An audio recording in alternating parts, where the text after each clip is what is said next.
نبی صلی اللہ علیہ وسلم کا فرمان ہے کہ اللہ تعالیٰ جنتیوں سے مخاطب ہو کر فرمائے گا کہ میں تمہیں آج ایسی نعمت دوں گا جو آج سے پہلے کبھی نہیں دی۔ تو جنتی کہیں گے یا اللہ تو نے ہر نعمت ہمیں دے دی، کون سی نعمت ہے جو تو نے نہیں دی؟ جو تو نے وعدے کیے تھے سب دے دیے، کوئی نہیں بچا۔ اللہ تعالیٰ فرمائے گا کہ میری سب سے بڑی نعمت یہ ہے کہ آج میں تم سے اپنی رضامندی کا اعلان کرتا ہوں اور آج کے بعد میں کبھی تم سے ناراض نہیں ہوں گا۔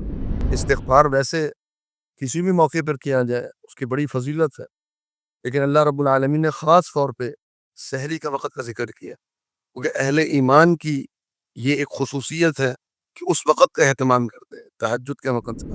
امی کہتے ہیں ایسے شخص کو جو پڑھنا لکھنا نہ جانتا ہو۔ بعض لوگ امی کا معنی جاہل کر دیتے، جاہل معنی نہیں ہے اس کا۔ امی ایسا شخص ہوتا ہے جس کو پڑھنا لکھنا نہ آتا ہو، لیکن اگر ہو سکتا ہے کہ اس کے پاس علم ہو۔ کیوں؟ نبی صلی اللہ علیہ وسلم بھی امی ہے، النبی الامی، اور نبی صلی اللہ علیہ وسلم سے پڑھ کر اس کائنات پہ کوئی عالم نہیں گزرا۔ اللہ رب العالمین کے یہاں ایک ایک چیز کا شمار موجود ہے۔ اللہ کو پتا ہے کہ میں نے اس کو کتنا رزق دیا ہے، لیکن بغیر حساب کا معنی کیا ہے کہ اللہ رب العالمین کبھی کسی انسان کو اتنا دے دیتا ہے کہ انسان اس کا حساب نہیں کر سکتا۔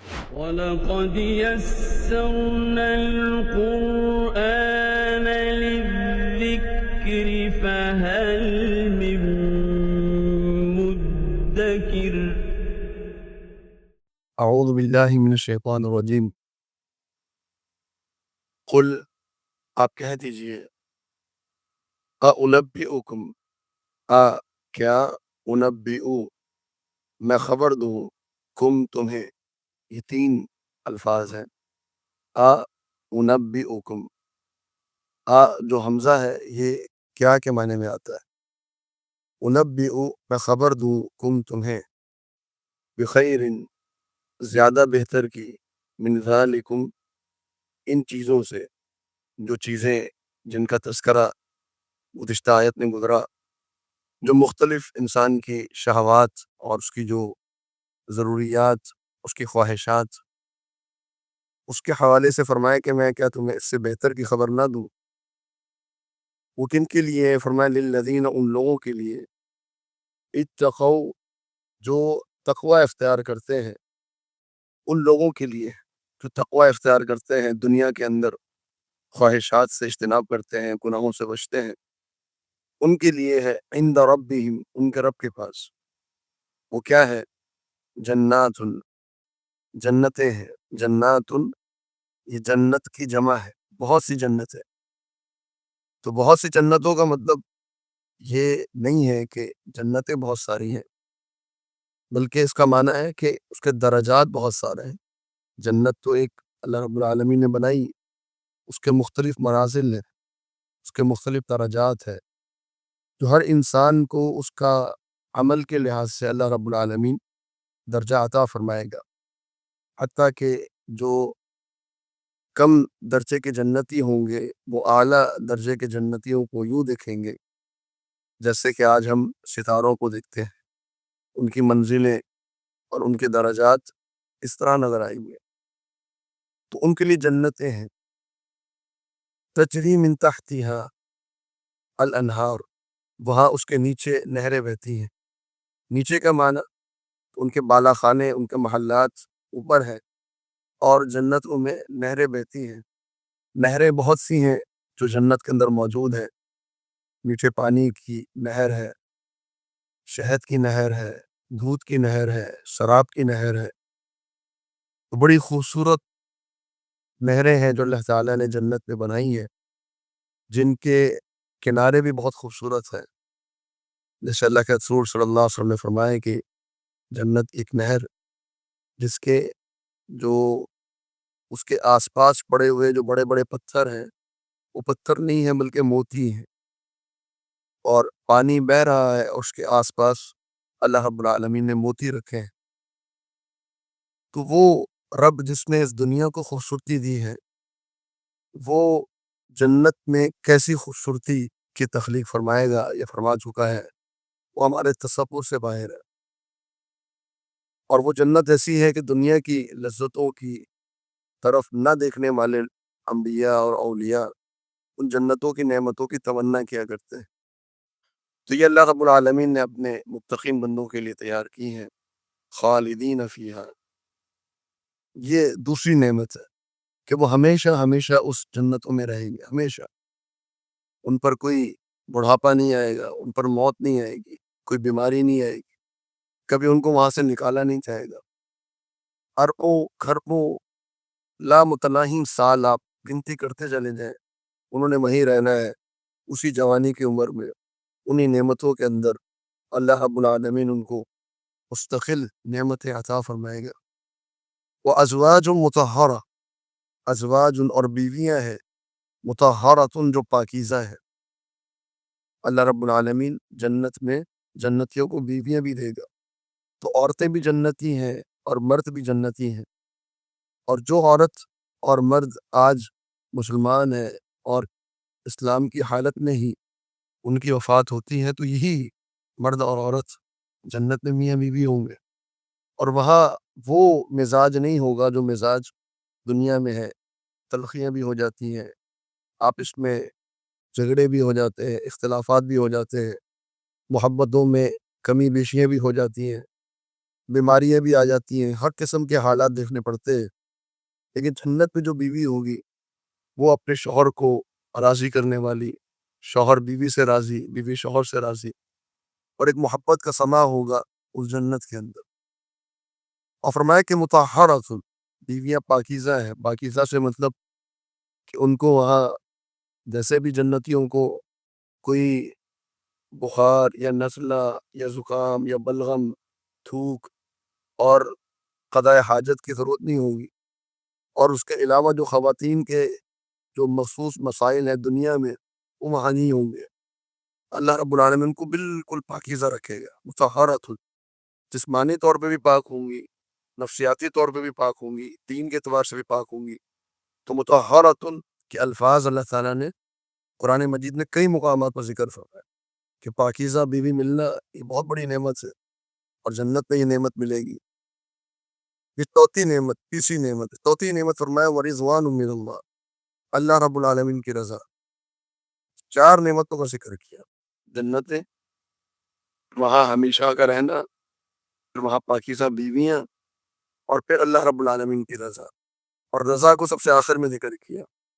ایک مقام پر فرمایا کہ ورضوان من اللہ اکبر، کہ اللہ رب العالمین کی جو رضا ہے وہ جنت کی سب سے بڑی نعمت۔ نبی صلی اللہ علیہ وسلم کا فرمان ہے کہ اللہ تعالیٰ جنتیوں سے مخاطب ہو کر فرمائے گا کہ میں تمہیں آج ایسی نعمت دوں گا جو آج سے پہلے کبھی نہیں دی۔ تو جنتی کہیں گے یا اللہ تو نے ہر نعمت ہمیں دے دی، کون سی نعمت ہے جو تو نے نہیں دی؟ جو تو نے وعدے کیے تھے سب دے دیے، کوئی نہیں بچا۔ اللہ تعالیٰ فرمائے گا کہ میری سب سے بڑی نعمت یہ ہے کہ آج میں تم سے اپنی رضامندی کا اعلان کرتا ہوں، اور آج کے بعد میں کبھی تم سے ناراض نہیں ہوں گا۔ یہ اللہ تعالیٰ کی سب سے بڑی نعمت۔ واللہ بصیر بالعباد، اور اللہ رب العالمین اپنے بندوں کو دیکھنے والا ہے۔ تو موازنہ کیا، کمپیریزن کیا اللہ تعالیٰ نے دنیا کی نعمتوں کا اور جنت کی نعمتوں کا۔ تو دنیا کی جو شہوات ہیں، خواہشات ہیں، وہ انسان کے لیے جائز ہے، لیکن انسان ان خواہشات میں اتنا نہ مبتلا ہو جائے کہ اللہ رب العالمین کا خوف اس کے دل سے ختم ہو جائے، یا آخرت کی تمنا ختم ہو جائے۔ یہ خوف اور یہ آخرت کی تمنا، اللہ تعالیٰ کی محبت، دنیا سے بے رغبتی، یہ انسان میں رہنی چاہیے، اور اس کے لیے طریقہ یہی ہے کہ وہ آخرت کی نعمتوں کو یاد کرے، جنت کی نعمتوں کو یاد کرے۔ تو اہل ایمان ہمیشہ آخرت کو ترجیح دیتے ہیں۔ ان کے بارے میں مزید ان کی علامات اور ان کی جو باتیں ہیں وہ اللہ تعالیٰ ذکر فرمائی۔ الذین یقولون، وہ لوگ جو کہتے ہیں ربنا، اے ہمارے رب، اننا، بے شک ہم، آمنا، ہم ایمان لے آئے ہیں، فاغفر لنا، بس تو بخش دے ہمارے لیے، ذنوبنا، ہمارے گناہوں کو، وقنا، اور تو بچا لے ہمیں، عذاب النار، جہنم کے عذاب سے۔ تو تین باتیں اہل ایمان نے ذکر کی۔ پہلی بات کہ یا اللہ ہم ایمان لے آئے۔ ایک ہے ایمان کامل، مکمل ایمان، کمال ایمان، اس کا تو دعویٰ کوئی نہیں کر سکتا، کوئی یہ نہیں کہہ سکتا کہ میرا ایمان مکمل ہو گیا۔ ظاہری بات ہے ایمان میں کمی بیشی ہوتی ہے، لیکن ایک ہے اللہ تعالیٰ پر ایمان لانا، اصل الایمان، ایمان کی ابتدا، وہ تو کنفرم ہونی چاہیے نا، وہ تو مجھے یقین ہونا چاہیے کہ ہاں میں ایمان لا چکا، میں اللہ پر ایمان رکھتا ہوں، میں اللہ کے رسول صلی اللہ علیہ وسلم پر ایمان رکھتا ہوں، فرشتوں پر، کتابوں پر، تو اسی ایمان کا ذکر ہو رہا ہے کہ یا اللہ ہم ایمان لے آئے۔ آگے دوسری بات کیا ذکر کی؟ فاغفر لنا ذنوبنا، تو ہمارے گناہوں کو معاف کر دے۔ تو جوڑ دیا ایمان کو گناہوں کی بخشش کے ساتھ، یہ بتا دیا کہ کچھ اعمال ایسے ہوتے ہیں کہ جو اعمال گناہوں کی بخشش کا سبب ہوتے ہیں، اور ان میں سب سے سر فہرست جو عمل ہے وہ ایمان۔ اور یہ بھی بتا دیا کہ میرے اور آپ کے لیے یہ جائز ہے کہ ہم اپنے کسی نیک عمل کو وسیلہ بنا سکتے ہیں۔ ہم کہہ سکتے ہیں کہ یا اللہ ہم نے یہ نیک عمل کیا ہے، اس نیک عمل کو اگر تو نے قبول کر لیا ہے تو ہمیں فلاں فلاں چیز عطا کر دے۔ اس کی مثال آپ نے اس مشہور حدیث میں سنی ہوگی کہ جس میں بنی اسرائیل کے 3 افراد ایک غار میں پھنس گئے تھے، اور ہر شخص نے اپنے اپنے عمل کا وسیلہ دیا کہ یا اللہ میں نے اپنے والدین کی خدمت کی، ایک نے کہا کہ یا اللہ میں نے عین گناہ کے موقع پر گناہ کرنے سے رک گیا، ایک نے کہا کہ میں نے اجرت دینی تھی، اس اجرت کی میں نے حفاظت کی۔ طویل حدیث ہے۔ تو اعمال کا وسیلہ دیا جا سکتا ہے۔ ہم کہہ سکتے ہیں کہ یا اللہ ہم تجھ پر ایمان لے آئے ہیں تو ہمارے گناہوں کو معاف کر دے۔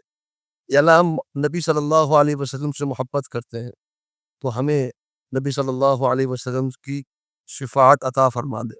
تو یہ مختلف اعمال ہیں جن کا وسیلہ دیا جا سکتا ہے۔ اور تیسری بات وقنا عذاب النار، کہ اللہ ہمیں جہنم کے عذاب سے بچائے۔ تو یہ اہل ایمان، حالانکہ اللہ تعالیٰ نے ان کے لیے جنت تیار کی ہے، لیکن یہ ہمیشہ جہنم کے عذاب سے خوفزدہ رہتے ہیں۔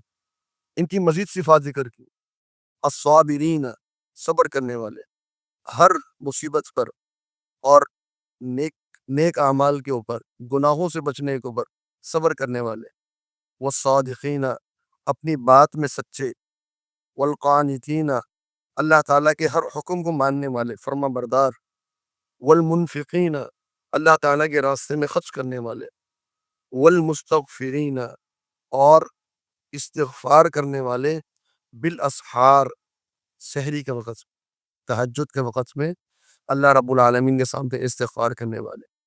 استغفار ویسے کسی بھی موقع پر کیا جائے اس کی بڑی فضیلت ہے، لیکن اللہ رب العالمین نے خاص طور پہ سحری کا وقت کا ذکر کیا، کیونکہ اہل ایمان کی یہ ایک خصوصیت ہے کہ اس وقت کا اہتمام کرتے ہیں، تہجد کے وقت کا۔ تہجد کے وقت کا جو اہتمام ہے، اس وقت جو قیام ہے، اس وقت کی جو عبادت ہے، اس وقت اللہ رب العالمین سے جو تعلق قائم ہوتا ہے، وہ دن کے کسی وقت میں قائم نہیں ہو سکتا۔ کسی وقت میں سب سے قوی تعلق، مضبوط تعلق اللہ تعالیٰ سے جو قائم ہوتا ہے وہ تہجد کے وقت میں ہوتا ہے۔ تو یہ اہل ایمان کی چند صفات کا اللہ تعالیٰ نے ذکر کیا۔ ذکر کرنے کا مقصد یہی ہے کہ ہم اس کو اپنانے کی کوشش کریں۔ آگے فرمائے کہ شہید اللہ رب العالمین گواہی دیتا ہے، انہو، بے شک وہ، لا الہ الا ہو، اللہ رب العالمین کے سوا کوئی معبود برحق نہیں۔ اس کی گواہی خود اللہ تعالیٰ بھی دیتا ہے، اس کی گواہی ہم نے بھی دینی ہے، اس کی گواہی کائنات کی ہر چیز دیتی ہے، لیکن سب سے پہلے اس کی گواہی خود اللہ تعالیٰ نے دی ہے کہ میں معبود ہوں، میرے علاوہ کوئی عبادت کے لائق نہیں۔ شہید اللہ تعالیٰ گواہی دیتا ہے، والملائکۃ، اور فرشتے اللہ تعالیٰ کی گواہی دیتے ہیں۔ کوئی فرشتے شرک سے بالا تر ہے، کوئی فرشتہ شرک نہیں کرتا۔ کیوں؟ کیونکہ وہ کائنات کے ایسے حقیقتوں سے واقف ہے جو ہم واقف نہیں ہیں۔ فرشتوں نے آسمانوں کو دیکھا ہوا ہے، فرشتوں نے انبیاء کو دیکھا ہوا ہے، بعض فرشتوں نے روحوں کو دیکھا ہوا ہے، بعض فرشتوں نے جنت کو دیکھا ہوا ہے، بعض نے جہنم کو دیکھا ہوا ہے۔ تو فرشتے اللہ رب العالمین کے ساتھ شرک نہیں کرتے، پاک ہے شرک سے، اسی لیے ان فرشتوں کا ذکر کیا۔ اور پھر فرمایا کہ وہ اولو العلم، اور اہل علم، علماء اس بات کی گواہی دیتے ہیں کہ اللہ کے سوا کوئی معبود برحق نہیں۔ اس کا معنی کیا ہے؟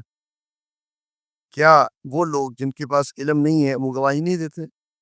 وہ گواہی دیتے ہیں، لیکن اللہ رب العالمین کو گواہی کس کی پسند ہے؟ اہل علم کی۔ کیوں؟ کیونکہ ان کی گواہی میں علم شامل، ان کی گواہی میں اللہ رب العالمین کی معرفت شامل، وہ اللہ رب العالمین کو پہچانتے ہیں، اللہ رب العالمین کی حقیقی معرفت ان کے دلوں میں موجود ہے، وہ اللہ رب العالمین کی ان صفات سے واقف ہیں، اللہ رب العالمین کے ان احوال سے واقف ہیں، اللہ تعالیٰ کی ذات کا وہ تصور ان کے اندر موجود ہے جو ایک جاہل آدمی کے دل میں نہیں ہو سکتا، جس کو قرآن مجید کا علم نہیں ہے، جس نے اللہ تعالیٰ کے بارے میں پڑھا نہیں ہے، جو اللہ رب العالمین کی صفات سے واقف نہیں ہے، وہ اس ایسی مضبوط گواہی نہیں دے سکتا جیسی مضبوط گواہی اہل علم دے سکتے ہیں۔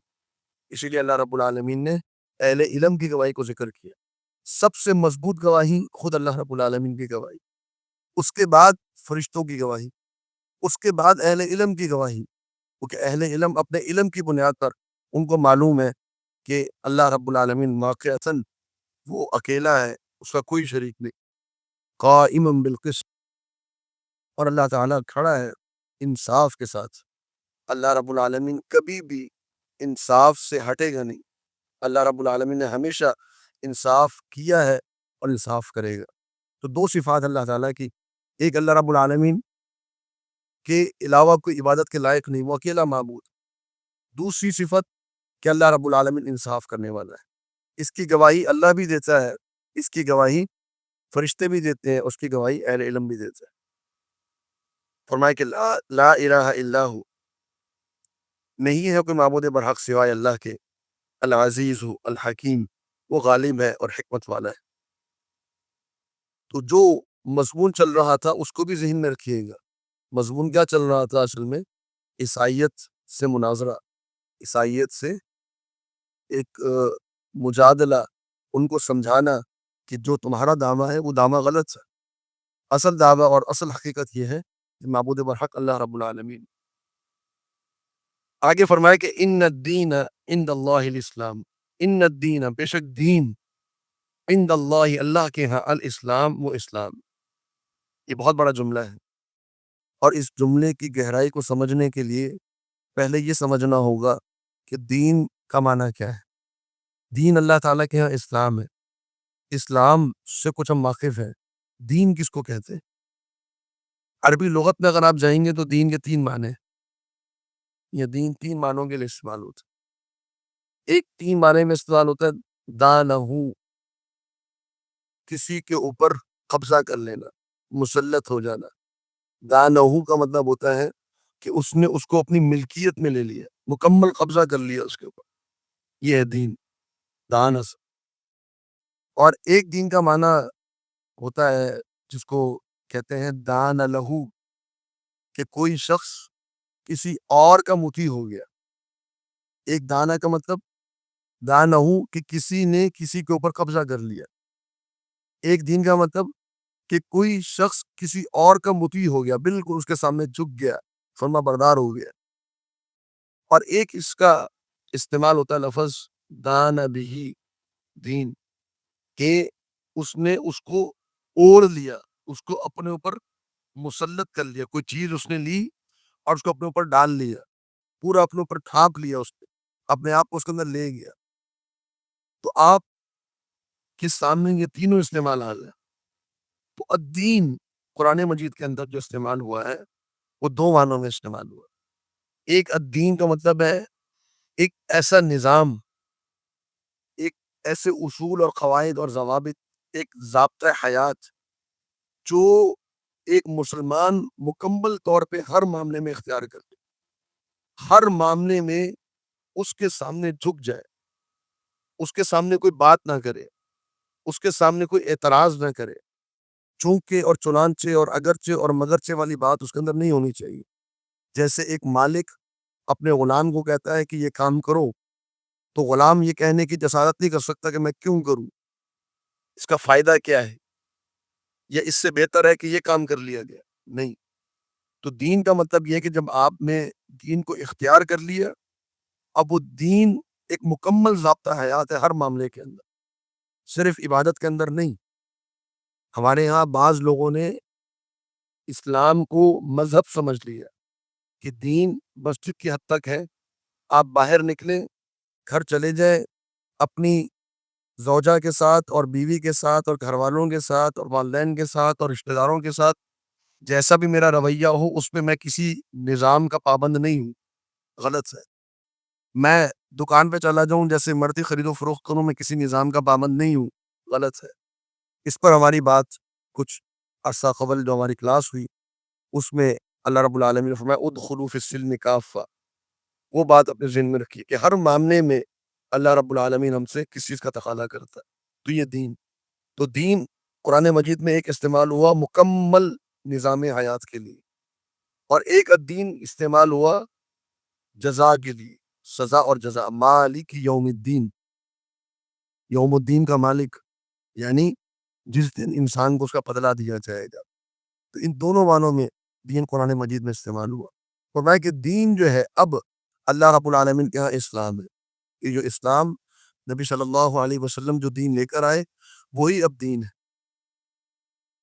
اس کے علاوہ کوئی بھی دین قبول نہیں کیا جائے گا۔ اسی صورت کے آگے چل کے آیت نمبر غالباً 87 میں اللہ رب العالمین نے یہ بالکل وضاحت کے ساتھ فرمایا دیا کہ وَمَن يَبْتَغِ غَيْرَ الْإِسْلَامِ دِينًا فَلَن يُقْبَلَ، اسلام کے علاوہ آپ کوئی بھی دین لے کر آؤ گے اس کو قبول نہیں کیا جائے گا، مسیحیت ہو، یہودیت ہو، مجوسیت ہو، بدھ مت ہو، سکھ مت ہو، کوئی بھی دین لے آؤ اللہ رب العالمین اس کو قبول نہیں فرمائے گا۔ اور فرمایا کہ وَمَا اخْتَلَفَ الَّذِينَ، وما اور نہیں اختلف اختلاف کیا، الذین ان لوگوں نے، اوت الکتاب جن کو کتاب دی گئی تھی، الا مگر من بعد اس کے، ما جاءہم جو آ گیا ان کے پاس، العلم علم۔ کیوں اختلاف کیا؟ بغیم بینہم، آپس میں ایک دوسرے کے خلاف بغاوت کرتے ہوئے، ایک دوسرے کے خلاف سرکشی کرتے ہوئے۔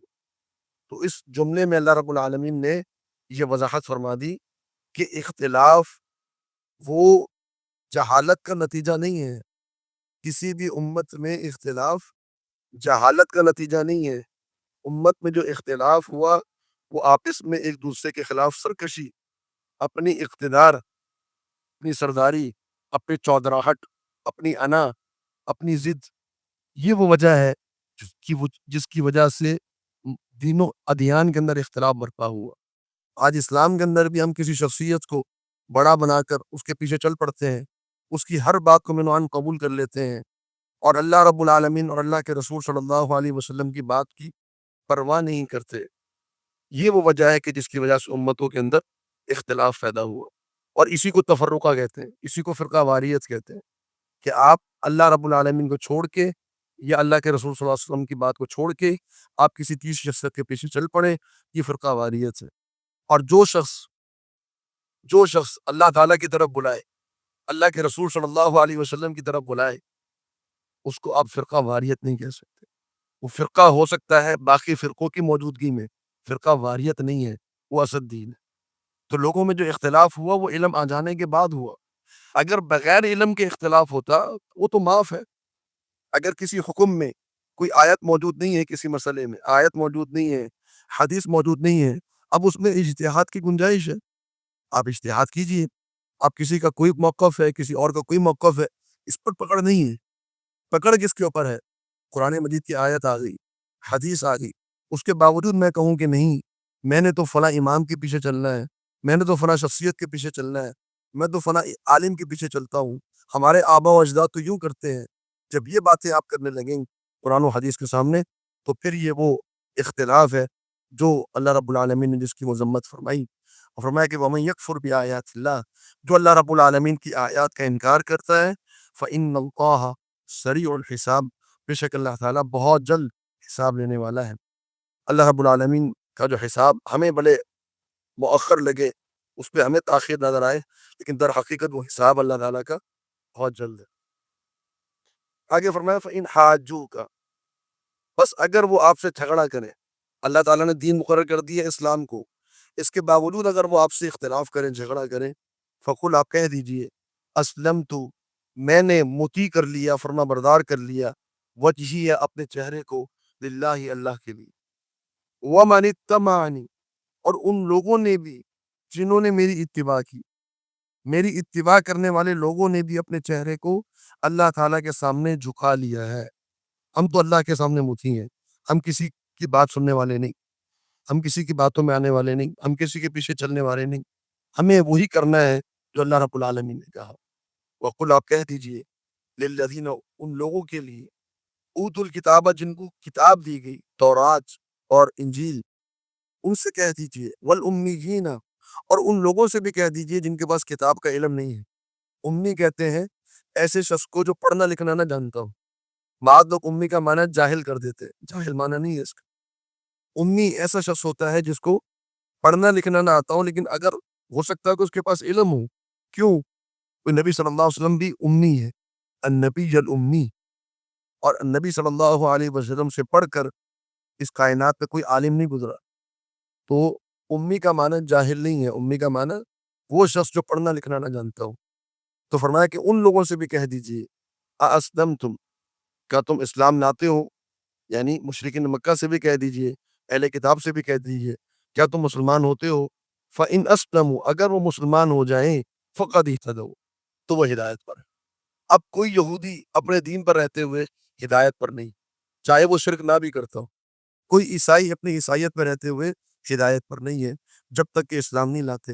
وَإِنْ تَوَلَّوْا، اور اگر وہ پھر جائیں، فَإِنَّمَا، تو بات فقط اتنی ہے کہ علیک، آپ پر ہے صرف البلاغ، پہنچا دینا۔ اصل میں جملہ یوں تھا فَإِنَّمَا الْبَلَاغُ عَلَيْكَ، إِنَّمَا الْبَلَاغُ عَلَيْكَ، پہنچا دینا ہے آپ کے اوپر۔ لیکن اللہ رب العالمین نے جملے کو تبدیل کر دیا، میں علیک البلاغ، اس میں ایک اور خصوصیت پیدا ہو گئی، اور وہ یہ ہے کہ آپ کی ذمہ داری فقط اتنی ہے کہ آپ پہنچا دیں۔ اسی لیے علماء کہتے ہیں کہ اللہ رب العالمین کی ذمہ داری ہے، اللہ رب العالمین کی ذمہ داری کیا ہے؟ اللہ رب العالمین کی ذمہ داری ہے بیان کرنا، علینا البیان، اللہ رب العالمین پر کیا ہے؟ بیان کرنا۔ اللہ رب العالمین پر کیا ہے؟ نازل کر دینا، شریعت بنا دینا۔ اور نبی صلی اللہ علیہ وسلم کی ذمہ داری کیا ہے؟ ابلاغ، پہنچانا۔ نبی صلی اللہ علیہ وسلم کی ذمہ داری شریعت بنانا نہیں ہے، نبی صلی اللہ علیہ وسلم کی ذمہ داری ہے شریعت پہنچا دینا۔ اب پہنچانے کے بعد ایمان کون لاتا ہے اور کون نہیں لاتا، یہ ذمہ داری نبی صلی اللہ علیہ وسلم کی نہیں ہے۔ تو ہمیں بھی اس چیز کو سمجھنا چاہیے کہ ہماری بھی ذمہ داری ہے پہنچا دینا۔ ہماری ذمہ داری کسی کو زبردستی مسلمان کرنا نہیں، ہماری ذمہ داری کسی کو زبردستی نمازی بنانا نہیں، ہماری ذمہ داری کسی کو زبردستی ہدایت پر لانا نہیں۔ ہاں، محنت کرنا ہماری ذمہ داری، پہنچا دینا ہماری ذمہ داری، اور صحیح طور پہ پہنچا دینا ہماری ذمہ داری۔ بس یہ ہمارا کام ہے، اور کل قیامت والے دن اللہ رب العالمین نے مجھ سے اور آپ سے یہی پوچھنا ہے کہ جو علم تمہارے پاس تھا وہ تم نے آگے منتقل کر دیا کہ نہیں کر دی؟ بس کر دیا، ذمہ داری ختم ہو گئی۔ سامنے والے نے قبول کیا یا نہیں کیا، یہ تمہاری ذمہ داری نہیں۔ کہ جب نبی صلی اللہ علیہ وسلم کی نہیں تو ہماری بھی نہیں۔ واللہ بصیر بالعباد، اور اللہ رب العالمین اپنے بندوں کو خوب دیکھنے والا ہے۔ ان الذین یکفرون، بے شک وہ لوگ جو کفر کرتے ہیں بآیات اللہ، اللہ رب العالمین کی آیات کا، ویقتلون النبیین، اور وہ قتل کرتے ہیں انبیاء کو بغیر حق، ناحق، ویقتلون، اور وہ قتل کرتے ہیں الذین، ان لوگوں کو، یأمرون، جو حکم دیتے ہیں، بالقسط، انصاف کرنے کا، من الناس، لوگوں میں سے۔ یہ تین جرم ہیں، اللہ رب العالمین کی آیات کا انکار، انبیاء کو قتل کرنا، اور جو انبیاء کے وارثین ہیں، جو انصاف کا حکم دیتے ہیں، جو صحیح دین کا حکم دیتے ہیں، ان کو بھی قتل کر دیتے ہیں۔ یہ کون لوگ تھے؟ ان میں سر فہرست یہودی ہیں۔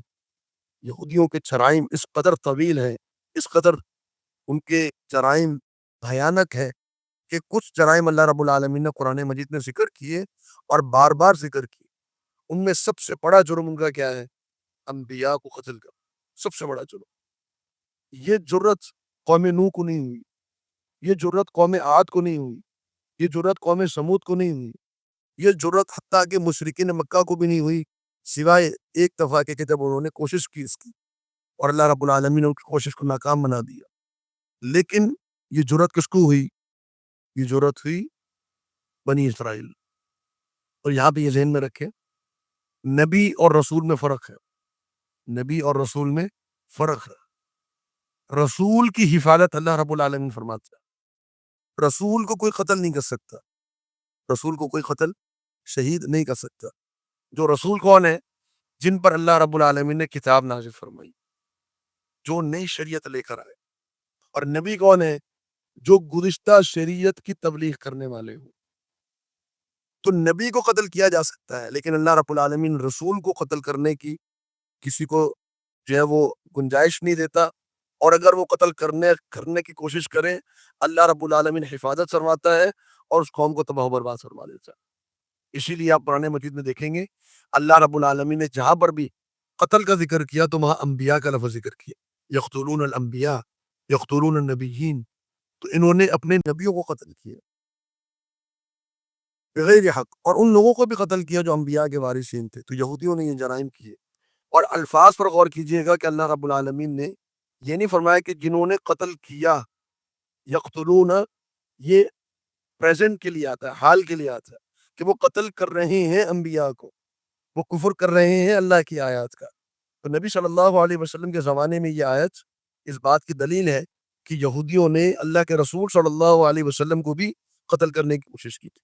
اس وقت بھی یہ اس کوشش میں تھے، اور کوشش کی بھی انہوں نے۔ جو بنو قریظہ تھے، انہوں نے یہ کوشش کی نبی صلی اللہ علیہ وسلم پر جو ہے وہ ایک چکی کا پارٹ گرا کر ان کو شہید کرنے کی کوشش کی۔ اللہ کے رسول صلی اللہ علیہ وسلم اس جگہ بیٹھے ہوئے تھے، آپ فوراً وہاں سے اٹھ کے چلے گئے، اور پھر بعد میں آپ نے ان پر لشکر کشی کی اور ان کو مدینہ سے نکال دیا گیا۔ تو فرمایا کہ فبشرهم بعذاب علیم، ان لوگوں کو عذاب علیم کی خوشخبری دے دیجیے، دردناک عذاب کی ان کو خبر دے دیجیے۔ اولئک الذین، یہی وہ لوگ ہیں، حبطت اعمالهم، ان کے اعمال ضائع ہو گئے، حبطت ضائع ہو گئے، اعمالهم ان کے اعمال، فی الدنیا دنیا کے اندر بھی، والآخرہ اور آخرت کے اندر۔ دنیا کے اندر اعمال ضائع ہوگا کہ مطلب کہ اللہ رب العالمین نے دنیا میں ان کو ذلیل و رسوا کیا، ان کی جو برائیاں ہیں وہ لوگوں کے سامنے بیان کی، اور یہ ہمیشہ در بدر رہے، ٹھوکریں کھاتے رہے۔ ان کو اللہ رب العالمین نے کہیں ٹکنے نہیں دیا، یہودیوں کو اللہ رب العالمین نے کہیں ٹکنے نہیں دیا۔ قرآن مجید میں یہ بات موجود ہے، آپ پہلے پڑھ بھی چکے۔ ہاں، اب جو ٹکے ہیں آ کر اسرائیل میں، تو یہ چند سالوں کی بات ہے، اس کے بعد ان یہودیت کے فتنے نے ہمیشہ کے لیے ختم ہو جانا ہے دجال کی آمد کے بعد۔ لیکن اس سے پہلے ایک طویل عرصہ گزرا، یہودی در بدر کی ٹھوکریں کھاتے رہے، کبھی عرب میں، کبھی شام میں، کبھی یورپ میں، کبھی رشیا میں، مختلف جگہوں پہ جاتے رہے، اور ان پر اللہ رب العالمین کی طرف سے سختیاں آتی رہیں، اور آخرت میں تو ان کے اعمال کی بربادی ہے۔ وما لهم من ناصرین، اور نہیں ہے ان کا کوئی مددگار قیامت کے دن۔ الم ترى، کہ آپ نہیں دیکھتے، الی الذین، ان لوگوں کی طرف، اوتوا نصیبا، جن کو دیا گیا ایک حصہ، من الکتاب، کتاب میں سے، یعنی ان کو پوری کتاب نہیں دی گئی، کتاب کا ایک حصہ دیا گیا، نصیباً کہتے ہیں ایک حصے کو، ایک حصہ ان کو کتاب کا دیا گیا۔ کیا معنی؟ کہ ان کے پاس، یہاں بات ہو رہی ہے یہودیوں کی بات ہو رہی، تو یہودیوں کو کتاب کا ایک حصہ دیا گیا۔ اس کا معنی کیا ہے؟ اس کا معنی یہ ہے کہ ان کے پاس مکمل کتاب محفوظ شکل میں نہیں پہنچی۔ نبی صلی اللہ علیہ وسلم کے جو زمانے کے یہودی تھے، ان کے پاس تورات کی کچھ شکل محفوظ تھی، باقی تو سب تحریفات تھی اس کے اندر، لیکن کچھ نہ کچھ کتاب کا حصہ ان کے پاس موجود تھا۔ فرمایا یدعون، ان کو بلایا جاتا ہے، الی کتاب اللہ، اللہ رب العالمین کی کتاب کی طرف، لیحکم بینہم، تاکہ وہ اللہ کی کتاب فیصلہ کرے ان کے درمیان، لیحکم، وہ کتاب فیصلہ کرے، بینہم، ان کے درمیان۔ تو کیا ہوتا ہے؟ ثم یتولی، پھر جاتا ہے، فریق، ایک گروہ، منہم، ان میں سے، وہم معرضون، اور وہ ہیں ہی پھر جانے والے، وہ ہیں ہی اپنی کتاب سے پھر جانے والے، اعراض کرنے والے، منہ موڑنے والے۔ یہ آیت نازل ہوئی اس موقع پر کہ جب چند یہودی نبی صلی اللہ علیہ وسلم کے پاس حاضر ہوئے ایک مقدمہ لے کر۔ مقدمہ یہ تھا کہ ایک یہودی مرد اور عورت نے آپس میں بدکاری کر لی، اور ان کا جو جرم تھا، جو تورات میں لکھا ہوا تھا، اس کی سزا یہ تھی کہ دونوں کو رجم کیا جائے۔ یہودیوں نے کچھ عرصے بعد، جب تورات کے نزول کے کچھ عرصے کے بعد، انہوں نے یہ کرنا شروع کر دیا کہ اگر کوئی بڑا سردار ہوتا، معزز آدمی ہوتا، تو اس کو تو وہ اس کی سزا نہ دیتے، لیکن اگر کوئی غریب ہوتا، کوئی کمزور ہوتا، اس کو رجم کر دیتے. تو جب یہ فرق کرنا شروع کیا تو معاشرے میں فتنہ پھیلنا شروع ہو گیا. اس کا حل ان یہودیوں نے کیا نکالا کہ انہوں نے اس سزا کو ہی تبدیل کر دیا. سزا کیا رکھی کہ منہ کالا کر کے گدھے پر بٹھا کر اس کو پوری بستی کا چکر لگا کے یہ سزا دے دی جاتی بس. یعنی وہ جو رجم کی سزا اللہ رب العالمین نے قرآن مجید میں ذکر کی، اس کی بہت سی حکمتیں ہیں. اس پوری سزا کو اللہ رب العالمین کی شریعت کو تبدیل کر کے رکھ دی، تورات تو تحریف کر دی. تو نبی صلی اللہ علیہ وسلم کے پاس آئے. اب چونکہ مدینہ میں عروج تھا، نبی صلی اللہ علیہ وسلم کی طاقت تھی، قوت تھی، تو ویسے یہودی نے کہا کہ فیصلہ نبی صلی اللہ علیہ وسلم سے جا کر کرا تھا. ممکن ہے کہ ان کی شریعت میں آسان فیصلہ ہو جائے. نبی صلی اللہ علیہ وسلم کو اس وقت یہ حکم نہیں دیا گیا تھا کہ آپ قرآن مجید سے فیصلہ کریں، بلکہ یہ کہہ دیا گیا تھا، سورۃ المائدہ میں آپ آگے چل کے پڑھیں گے کہ کہہ دیا گیا تھا کہ جب یہودی آپ کے پاس آئیں آپ نے فیصلہ ان کی کتاب سے کرنا ہے، تورات سے. نبی صلی اللہ علیہ وسلم نے فرمایا کہ تم بتاؤ تمہارے تورات میں کیا لکھا ہوا ہے؟ تو کہنے لگے کہ ہماری تورات میں لکھا ہے کہ منہ کالا کر کے گدھے پہ بٹھا کے گھماؤ. نبی صلی اللہ علیہ وسلم نے فرمایا کہ تورات نہیں کراؤ. وہ تورات لائے. جناب عبداللہ بن سلام رضی اللہ عنہ وہ مسلمان ہو چکے تھے، ساتھ بیٹھے ہوئے تھے. تورات پڑھنا شروع کی، جو موضوع تھا بدکاری کے حوالے سے اس کو پڑھنا شروع کیا. تو جو رجم کی آیت تھی، جو اصل محفوظ تھی اس کے اندر، اس پر ایک یہودی نے اپنا ہاتھ رکھا ہوا تھا. اس سے اوپر پڑھ دیا، اسے نیچے جو اپنی باتیں شامل کی ہوئی تھی وہ پڑھ دی. رجم کی آیت اس پہ ہاتھ رکھ دیا. نبی صلی اللہ علیہ وسلم کو جناب عبداللہ بن سلام نے کہا اللہ کے رسول صلی اللہ علیہ وسلم سے کہیے یہ ہاتھ اٹھایا اپنے یہاں سے. جب وہ ہاتھ اٹھایا تو نیچے وہ رجم کی آیت موجود تھی. نبی صلی اللہ علیہ وسلم نے فرمایا کہ دیکھو تمہاری تورات میں لکھا ہوا ہے. تو باوجود اس کے کہ تورات میں لکھا ہوا اور ثابت ہو گیا کہ ہم نے جھوٹ بولا ہے، تو بھی اپنی تورات لپیٹی اور اٹھ کے چلے گئے اور اس کے مطابق فیصلہ نہیں کیا. لیکن چونکہ اب یہ طے ہو چکا تھا کہ مدینہ میں جو بھی جرائم ہوں گے ان کا فیصلہ نبی صلی اللہ علیہ وسلم فرمائیں گے، تو اللہ کے رسول صلی اللہ علیہ وسلم نے اس یہودی مرد اور عورت کو رجم کروایا. اور صحابی فرماتے ہیں کہ ہم نے دیکھا ان کو کہ وہ رجم ہو رہے تھے.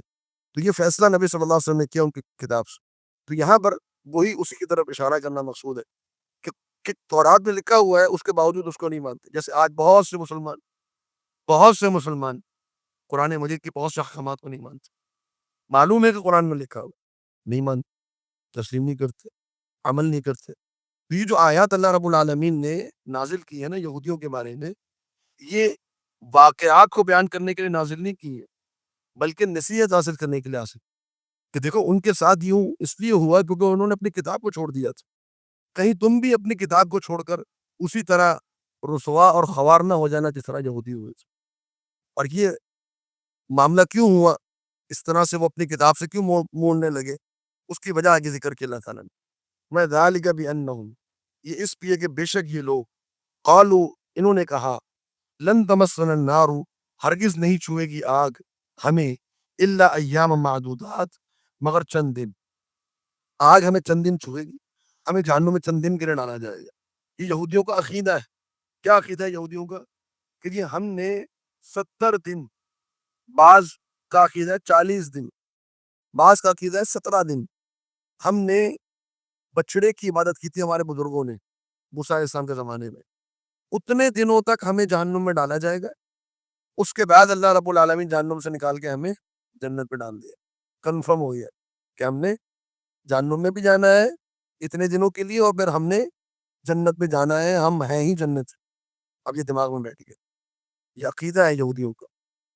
تو اللہ رب العالمین نے فرمایا کہ یہ جو جرائم کرتے ہیں، جو گناہ کرتے ہیں اور اپنے تورات پر خود عمل نہیں کرتے، اپنے انبیاء کو قتل کرتے ہیں، اس کی وجہ یہ عقیدہ ہے. اور کہ آج یہ عقیدہ مسلمانوں میں آ گیا. بس یہ ہم مسلمان ہیں، نماز پڑھنے کی کیا ضرورت ہے؟ بس یہ ہم مسلمان ہیں، ہمیں علم حاصل کرنے کی کیا ضرورت ہے؟ ہم مسلمان ہیں، ہمیں ان مسجدوں کے چکر لگانے کی، محنت کرنے کی کیا ضرورت ہے؟ جہاد کی کیا ضرورت ہے؟ وہ مسلمان ہے تو جنت ہی. اور بعض سے سب تک بڑھ گئے شرکیہ معاملات کے اندر کہ جی ہم تو فلاں پیر صاحب کے بیعت کرنا ہے، ہمارے تو فلاں بزرگ ہیں، وہ تو ہماری نیا پار لگا دیں گے، وہ تو اللہ رب العالمین کو کہیں گے تو وہ اللہ رب العالمین کے سامنے ہمیں اٹھا کے جنت میں ڈال دیں گے. ہمیں تو فلاں صاحب کا آسرا ہے. مجھے بتائیے کہ کیا یہ عقائد اور یہودیوں کا عقائد ایک جیسے نہیں؟ یہودیوں کے بھی یہ عقائد. تو صرف مسلمان ہو جانا یہ جہنم سے نجات کے لیے کافی نہیں، جنت میں داخلے کے لیے کافی نہیں، بلکہ منوان عمل کرنا پڑے گا. ان چیزوں کے اوپر. اس لیے اللہ رب العالمین نے فرمایا وغرہم فی دینہم، وغرہم دھوکے میں ڈال دیا ان کو، فی دینہم ان کے دین کے اندر، ما کانوا یفترون جو عقائد وہ اپنی طرف سے گھڑ دیا کرتے. افطرا، یفترون بہتان لگانا. اللہ رب العالمین پر بہتان لگائے انہوں نے کہ اللہ نے کہا ہے کہ ہم جنت میں جائیں گے، تو اللہ پر جھوٹی بات. آج مسلمان بھی یہ سمجھتے ہیں کہ ہم جنت میں جائیں گے، ہمارے فلاں صاحب ہمارے جو شفاعت کریں گے اور ہم سیدھے جنت کی ہیں. اللہ رب العالمین نے آگے تنبیہ فرمائی وَفَكَيْفَ بس کیا حال ہوگا اذا جمعناہم جب ان کو ہم جمع کریں گے، لیوم اس دن کے لیے، لا ریب فیہ جس میں کوئی شک. اس دن ان کا کیا حال ہوگا آپ میں تصور سے باہر. وَوُفِّیَتْ اور پورا پورا بدلہ دے دیا جائے گا، کل نفس ہر نفس ما کسبت جو اس نے کمایا، وہم لا یظلمون اور ان پر ظلم نہیں کیا جائے گا. یہ اللہ رب العالمین نے انصاف کا جو دن مقرر کیا ہے، اس میں اعمال کا حساب ہونا ہے کتنی باریکی سے. وَمَن يَعْمَلْ مِثْقَالَ ذَرَّةٍ خَيْرًا يَرَهُ وَمَن يَعْمَلْ مِثْقَالَ ذَرَّةٍ شَرًّا يَرَهُ. ایک ذرے کے برابر بھی عمل کیا ہوگا دیکھے گا اس کو، نیک ہو یا برا ہو اس نے دیکھنا ہے. اللہ رب العالمین نے اس پر حجت پوری کرنی ہے. اللہ تعالیٰ کی رحمت کے معاملات الگ ہیں، وہ اللہ رب العالمین معاف فرمائے یا نہ فرمائے اپنی مشیت کے تحت، وہ اللہ رب العالمین. لیکن انسان نے اپنے اعمال کو دیکھنا ہے اور اس کو اس کے اعمال کے مطابق بدلہ ملے گا. ہمیں کل آپ کہہ دیجئے اللہم اے اللہ، مالک الملک بادشاہت کا بادشاہ، مالک الملوک نہیں کہا، بادشاہوں کا بادشاہ نہیں، مالک الملک بادشاہت کا بادشاہ، بادشاہت کا مالک تو ہی ہے، اصل تیرے ہاتھ میں بادشاہت ہے. تو تل ملک تو عطا کرتا ہے بادشاہت من تشاء جسے تو چاہتا ہے، وتنزع الملک اور تو چھین لیتا ہے بادشاہت ممن تشاء جس سے تو چاہتا ہے، وتعز اور تو عزت دیتا ہے من تشاء جسے تو چاہتا ہے، وتذل اور تو ذلیل کر دیتا ہے من تشاء جسے تو چاہتا ہے. یاد رکھیے بادشاہت تو دنیاوی اعتبار سے ہے، کسی کو حکومت مل جانا، اقتدار مل جانا، یہ دنیاوی اعتبار سے ہے. لیکن عزت اور ذلت اس کا معیار دنیاوی نہیں، اس کا معیار دینی ہے. عزت اور ذلت اللہ رب العالمین فرمایا وَلِلَّهِ الْعِزَّةُ وَلِرَسُولِهِ وَلِلْمُؤْمِنِينَ. عزت کس کے لیے ہے؟ اللہ رب العالمین کے لیے. عزت کا مالک بھی اللہ ہے اور عزت ہے بھی اللہ کے لیے اور اللہ کے رسول صلی اللہ علیہ وسلم کے لیے اور اہل ایمان کے لیے. بلکہ ایک مقام پر اللہ نے فرمایا اَيَبْتَغُونَ عِندَهُمُ الْعِزَّةَ فَإِنَّ الْعِزَّةَ لِلَّهِ جَمِيعًا. کیا یہ لوگ جو دوڑ دوڑ کے یہودیوں کے پاس، عیسائیوں کے پاس جاتے ہیں، یہ وہاں عزتیں تلاش کرتے ہیں، وہاں یہ چاہتے ہیں کہ ان کو عزت ملے؟ تو یاد رکھو کہ عزت کا مالک اللہ رب العالمین، عزت اللہ کے ہاتھ میں. اللہ رب العالمین کسی کافر کو عزت نہیں دیتا. ہاں اس کو ایک حیثیت مل جاتی ہے دنیا کے اندر، اس کی شہرت ہو جاتی ہے، لیکن عزت کا جو معیار ہے وہ دین کا معیار ہے. تعز من تشاء وتذل من تشاء بیدک الخیر. ساری خیر اور بھلائی تیرے ہاتھ میں ہے. انک علی کل شیء قدیر. بے شک تو ہر چیز پر قادر. یقین مانیے اگر یہ جو آیت ہے یہ بطور عقیدہ کے ہمارے دلوں میں محفوظ ہو جائے تو ہم اللہ رب العالمین کے سوا کسی کی پرواہ نہ کریں، پرواہ نہ کریں کسی. اگر یہ آیت واقعتاً ہمارے دلوں کے اندر آ جائے تو ہمیں کسی کی پرواہ نہ ہو، چاہے وہ کتنا بڑا آدمی. احترام کرنا، عزت دینا یہ الگ بات ہے. خوف زدہ ہونا، کسی سے امیدیں لگا کر ایسا بیٹھ جانا کہ انسان کی امید ٹوٹ جائے تو وہ اس کو ہارٹ اٹیک ہو جائے، ایسے معاملات مخلوق سے وابستہ کر لینا یہ ایک مومن کے لائق نہیں. مالک الملک یا اللہ تو بادشاہت کا بادشاہ ہے، تو دینے والی ذات. اور یہ آیت اللہ رب العالمین نے خاص طور پہ یہودیوں کے جواب میں نازل کی. یہودیوں نے کہا، یہودیوں کا عقیدہ تھا کہ بادشاہت ہمیشہ ہمارے اندر رہے گی، عزت ہمیشہ ہمارے پاس رہے گی. اللہ رب العالمین نے فرمایا کہ تمہاری بادشاہت ختم ہوگی. ایک وقت تھا تمہارے اندر بادشاہت چلتی تھی، ایک وقت تھا سلیمان علیہ السلام کے دور میں کہ بنی اسرائیل پوری دنیا کے مالک تھے، لیکن اب وہ معاملہ نہیں رہا. اللہ رب العالمین نے ملوکیت اس کو منتقل کر دیا اہل ایمان کے اندر. تولج اللیل فی النہار، تو داخل کرتا ہے رات کو فی النہار دن کے اندر، وتولج النہار اور تو داخل کرتا ہے دن کو فی اللیل رات کے اندر. رات کو دن میں داخل کرتا ہے، دن کو رات میں داخل کرتا ہے۔ اس کا معنی یہ ہے کہ رات کے بعد دن ہے، دن کے بعد رات، ایک معنی یہ بھی ہے۔ اور اس کا ایک معنی یہ بھی ہے کہ کبھی رات طویل ہوتی ہے، پھر اللہ رب العالمین اس پہ دن کو داخل کرتا ہے اور رات مختصر ہونا شروع ہو جاتی ہے اور دن طویل ہونا شروع ہو جاتا ہے، اور پھر اللہ رب العالمین دن میں رات کو داخل کرنا شروع کرتا ہے اور پھر دن مختصر ہو جاتا ہے اور رات طویل ہو جاتی ہے۔ جیسے آج کل ہمارے یہاں مغرب 7:30 بجے ہو رہی، اس کا مطلب یہ ہے کہ 7 بجے دن موجود ہے، لیکن کچھ مہینوں کے بعد آپ دیکھیں گے 7 بجے رات ہو رہی ہو، 7 بجے رات پھیل چکی ہو، تو وہ وقت جو دن کا تھا وہ وقت اللہ رب العالمین نے رات کو دے دیا۔ تو یہ معنی ہے دن کو رات میں داخل کرنا۔ اس پر قوت کس کی ہے؟ اللہ رب العالمین۔ اور یہ اتنی پرفیکشن کے ساتھ ہوتی ہے کہ لوگوں نے اس کے اوپر سینکڑوں سال کے کیلنڈر بنا لیے ہیں اور ایک سیکنڈ کا فرق نہیں پڑتا۔ یہ کیوں؟ کیونکہ یہ پرفیکشن کس نے قائم کی ہے؟ یہ نظام کس نے بنایا؟ اللہ رب العالمین۔ انسانوں کے اختیار میں نہیں ہے کہ ایک لمحے کے لیے سورج کو روک لے، انسانوں کے اختیار میں نہیں ہے کہ ایک لمحے کے لیے سورج کو طلوع ہونے سے روک سکے، نہیں، یہ نظام اللہ رب العالمین نے بنایا۔ وَتُخْرِجُ الْحَيَّ مِنَ الْمَيِّتِ، تو نکالتا ہے زندہ کو مردہ سے، زندہ کو مردہ سے نکالتا ہے۔ مردہ کیا ہے؟ نطفہ مردہ ہے، اس سے اللہ رب العالمین زندہ کو پیدا کیا۔ مردہ کیا ہے؟ انڈا ہے، اللہ رب العالمین اس سے زندہ کو پیدا کیا۔ اور بعض علماء نے اس کا معنی دین کے ساتھ سے کیا کہ میت کون ہے؟ کافر، اور حی کون ہے؟ مومن۔ اللہ رب العالمین کافر سے مومن کو پیدا کرتا ہے۔ وَتُخْرِجُ الْمَيِّتَ مِنَ الْحَيِّ، اور تو زندہ سے مردہ کو نکالتا ہے۔ زندہ انسان ہے، اس سے نکلنے والا نطفہ مردہ ہے، تلی ویسے مرغی ہے والا انڈا مردہ ہے، مردہ سے زندہ کو نکالتا ہے۔ نظام نے بنایا ہے، وہ ترزق من تشاء، جسے تو چاہتا ہے، بغیر حساب، بغیر حساب کے۔ اس کا یہ معنی نہیں ہے کہ اللہ رب العالمین کے ہاں اس رزق کا حساب نہیں ہے۔ اللہ رب العالمین کے ہاں ایک ایک چیز کا شمار موجود ہے۔ اللہ کو پتا ہے کہ میں نے اس کو کتنا رزق دیا ہے، لیکن بغیر حساب کا معنی کیا ہے؟ کہ اللہ رب العالمین کبھی کسی انسان کو اتنا دے دیتا ہے کہ انسان اس کا حساب نہیں کر سکتا، اس کو شمار نہیں کر سکتا، لیکن اللہ رب العالمین کے ہاں شمار، ایک روپیہ اللہ رب العالمین کے ہاں شمار ہے۔ تو یہ ہمارے حساب سے ہے کہ بغیر حساب ہم اس کو شمار نہیں کر سکتے۔ تو یہ عقیدہ ایک مومن کا اللہ رب العالمین کے بارے میں ہونا چاہیے۔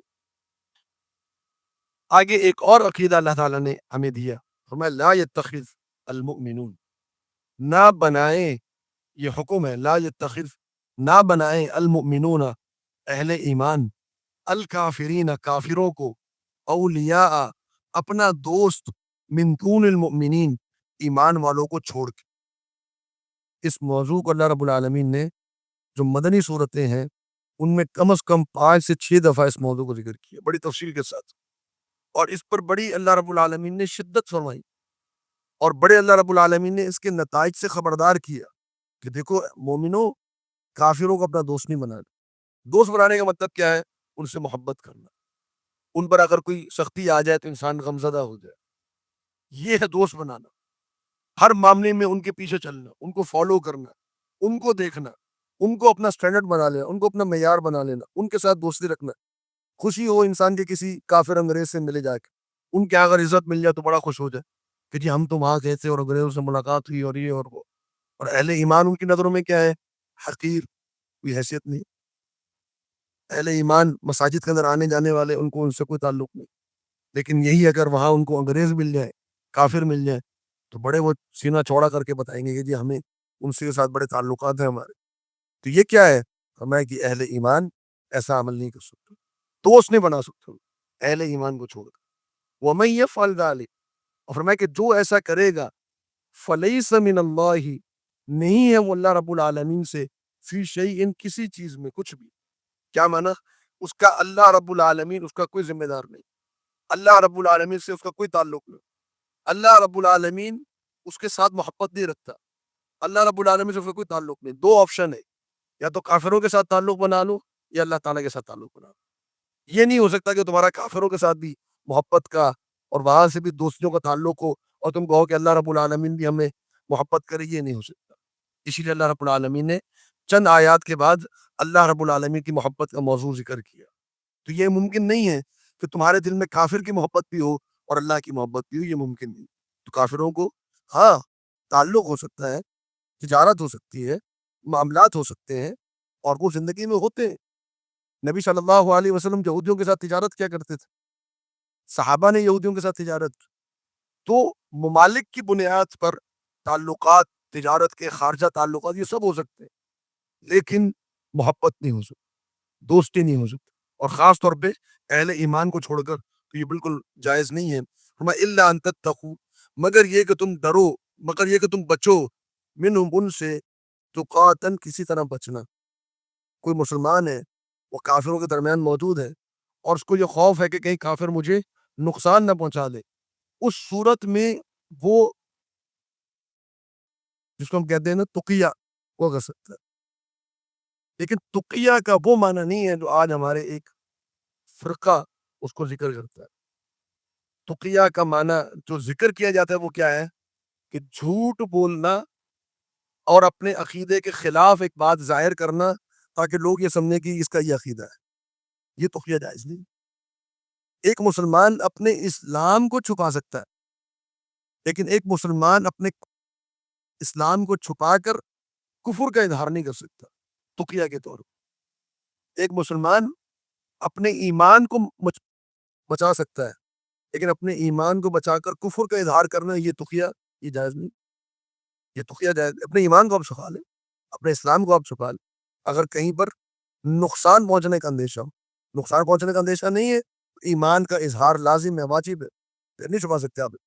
لیکن اگر نقصان پہنچنے کا اندیشہ ہے، زیادہ سے زیادہ کتنا جواز ہے اپنے ایمان کو چھپا لیجیے۔ جیسا کہ آل فرعون میں ایک شخص تھا جو مومن تھا، یکتم ایمانہ، اس نے اپنے ایمان کو چھپایا ہوا تھا، اپنے ایمان کو چھپایا ہوا تھا، لیکن پورے اس قرآن مجید کی جو سورۃ المومن ہے، جو 24ویں پارے کے اندر موجود ہے، سورۃ کو پڑھ لیجیے، اس نے کہیں پر بھی کفر کا اظہار نہیں کیا، بلکہ اس نے سچی بات کی اور سمجھانے کی کوشش کی لوگوں کو، لیکن یہ نہیں کہا کہ میں موسیٰ علیہ السلام پر ایمان لا چکا ہوں، یہ اس نے اپنا ایمان ظاہر نہیں کیا۔ تو تقیہ کا یہ معنی نہیں کہ میں اپنے دل میں عقیدہ کچھ اور رکھتا ہوں اور ظاہر کچھ اور کروں۔ تقیہ کا معنی یہ ہے کہ جو میرے دل کا عقیدہ ہے اس کو میں ظاہر نہ کروں، اس کو واضح نہ کروں، الا یہ کہ اگر مجھے مجبور کیا جائے واضح کرنے پر تو پھر مجھے مجبوراً اپنے ایمان کو ظاہر کرنا ہے، اپنے ایمان کو میں اس کے برخلاف کفر کو ظاہر نہیں کر سکتا۔ فرمایا وَيُحَذِّرُكُمُ اللَّهُ نَفْسَهُ، وَيُحَذِّرُكُمْ، اور ڈراتا ہے تمہیں اللہ رب العالمین، نَفْسَهُ، اپنے نفس سے۔ اللہ تعالیٰ کا نفس ہے، اللہ تعالیٰ کا نفس ہے، وہ نفس کیسا ہے؟ جیسے اللہ کی شان کے لائق، اور اس نفس سے اللہ رب العالمین ہمیں ڈراتا ہے، اپنی ذات سے اللہ رب العالمین ہمیں ڈراتا ہے۔ اللہ تعالیٰ کی ذات سے ڈرانے کا معنی کیا ہے؟ کہ اللہ رب العالمین اپنی ناراضگی، اپنے غضب سے ڈراتا ہے، کہ دیکھو وہ عمل نہ کرنا کہ جس عمل کی بنیاد پر تم اللہ میری ناراضگی کا تم باعث بنو، تو اس چیز سے اللہ رب العالمین ڈراتا ہے۔ فرمایا وَإِلَى اللَّهِ الْمَصِيرُ، اور اللہ رب العالمین ہی کی طرف تمہارا لوٹنا ہے۔ کتنی خوبصورت آیت، ڈراتا بھی اپنے آپ سے ہے اور جانا بھی اللہ ہی کے پاس۔ دنیا میں خوف کی صورت یہ ہوتی ہے کہ انسان جس سے خوفزدہ ہوتا ہے اس سے دور بھاگتا ہے، جس سے خوفزدہ ہوتا ہے اس سے دور بھاگتا ہے، لیکن اللہ رب العالمین نے قرآن مجید میں کئی مقامات پر ان دونوں چیزوں کو جوڑا ہے، دونوں چیزوں کو جوڑا ہے کہ ڈرا بھی رہا ہوں اور آنا بھی میری طرف ہے۔ فَفِرُّوا إِلَى اللَّهِ، فَفِرُّوا إِلَى اللَّهِ، فرو کا مطلب ہوتا ہے فرار ہونا، کسی چیز سے ڈر کے خوفزدہ ہو کے انسان فرار اختیار کرتا ہے۔ فرمایا کہ اللہ سے ڈرتے ہوئے فرار بھی اللہ ہی کی طرف ہونا ہے، اللہ سے ڈرتے ہوئے، اللہ سے خوف کھاتے ہوئے کہاں جانا ہے؟ اللہ کی محبت میں۔ اس لیے نبی صلی اللہ علیہ وسلم یہ دعا کیا کرتے تھے کہ یا اللہ میں تیری رضا کے پناہ میں آتا ہوں تیرے غضب سے، اور یا اللہ میں تیری رحمت کی پناہ میں آتا ہوں تیرے سخط سے۔ یہ دعا کیا کرتے تھے نبی صلی اللہ علیہ وسلم۔ تو اللہ رب العالمین، ہمارے پاس دو ہی راستے ہیں، یہ اللہ تعالیٰ کی ناراضگی اور غضب ہے، اور دوسری طرف اللہ تعالیٰ کی رحمت سے۔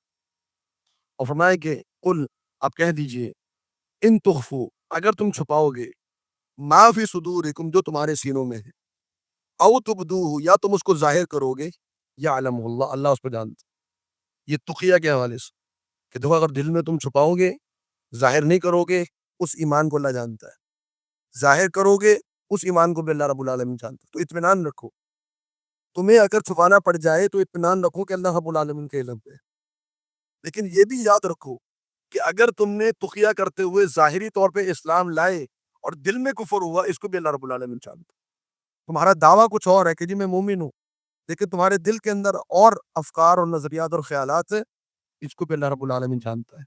تو ہمارے دلوں کے حالات اللہ تعالیٰ جانتا ہے۔ فرمایا صرف یہ نہیں، وَيَعْلَمُ، اللہ رب العالمین جانتا ہے مَا فِي السَّمَاوَاتِ وَمَا فِي الْأَرْضِ، جو کچھ بھی آسمانوں میں ہے اور جو کچھ بھی زمین میں ہے۔ اس کائنات کی سب سے وسیع چیز جو ہے وہ اللہ رب العالمین کا علم، اللہ رب العالمین کا علم، آسمانوں سے بھی اور زمینوں کو بھی اللہ رب العالمین کے علم نے گھیرا ہوا ہے۔ واللہ، اور اللہ رب العالمین علی کل شیء قدیر، ہر چیز پر قادر۔ یہ دوبارہ اللہ رب العالمین نے ذکر کی، اللہ تعالیٰ ہر چیز پر قادر ہے۔ یوم تجد، اس دن، تجد جب پائے گا، کل نفس، ہر انسان، ما عملت، جو بھی اس نے عمل کیا، من خیر، جو اچھا عمل کیا، محضرا، اپنے سامنے حاضر، وما عملت، اور جو اس نے عمل کیا، من سوء، برا، جو اچھا عمل کیا وہ بھی سامنے ہوگا، جو برا عمل کیا وہ بھی سامنے ہوگا۔ نبی صلی اللہ علیہ وسلم کا فرمان ہے، ایک شخص اللہ رب العالمین کے دربار میں آئے گا، دائیں دیکھے گا اعمال نظر آئیں گے، بائیں دیکھے گا اعمال نظر آئیں گے، اس کو سارے اعمال اللہ رب العالمین اپنے دربار میں بلا کے دکھائے گا۔ اور اعمال کا جو منظر ہے، جو انسانوں نے، میں نے اور آپ نے دیکھنا ہے، وہ کئی صورتوں میں اللہ رب العالمین نے دکھایا۔ صحیفے کی صورت میں بھی، کتاب کھلی ہوگی اس کے سامنے، یلقاہ کتاب، وہ اپنی کتاب کو پائے گا کھلی ہوئی، کتاب کھلی ہوئی، اقرا کتاب کفا بنفسک اليوم علیک حسیبا، آج تمہارے اوپر یہ کتاب حساب و کتاب کے لیے کافی ہے۔ کتاب کھلی ہوئی، کتاب دیکھ رہے، اعمال نظر آ رہے ہوں گے، تولے بھی جائیں گے اعمال اس کے ساتھ۔ تو مختلف صورتوں میں اللہ رب العالمین نے اعمال دکھائے۔ چوری کی ہوئی ہے، وہ چوری انسان کی گردن کے اوپر ہوئی۔ اگر کسی جو ہے وہ زمین پر قبضہ کیا ہوا ہے، ایک بالشت کے برابر 7 زمینوں کا طوق اس کی گردن میں ہوگا۔